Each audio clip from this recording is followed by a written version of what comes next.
দীর্ঘ প্রক্রিয়া ও প্রতীক্ষার পর অবশেষে আমরা প্রবেশ করলাম রিয়াদুল জান্নাত বা জান্নাতের অংশের ভিতরে। দুনিয়াতে থাকা বেহেশত বা জান্নাতের খণ্ডাংশ বলা হয় এই পবিত্র জায়গাটিকেই।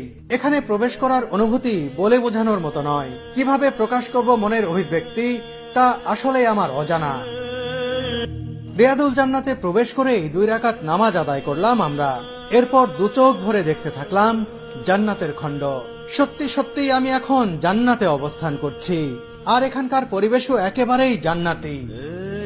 এটি মহানবী সাল্লাল্লাহু আলাইহি ওয়াসাল্লামের রওজা মোবারক। এর সামনে থেকেই সালাম দিয়ে এসেছি কিছুক্ষণ আগে।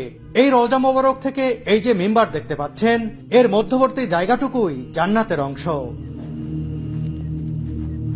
রাসূলুল্লাহ সাল্লাল্লাহু আলাইহি ওয়াসাল্লাম এই জায়গাটিকেই জান্নাতের অংশ হিসেবে উল্লেখ করে গেছেন।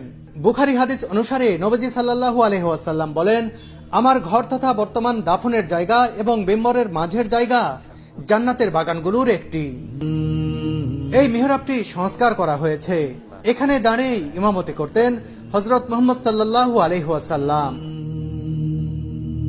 রিয়াদুল জান্নাতে অবস্থানের আধা ঘন্টা সময় যেন আধা মিনিটের মতো মনে হলো আমার কাছে।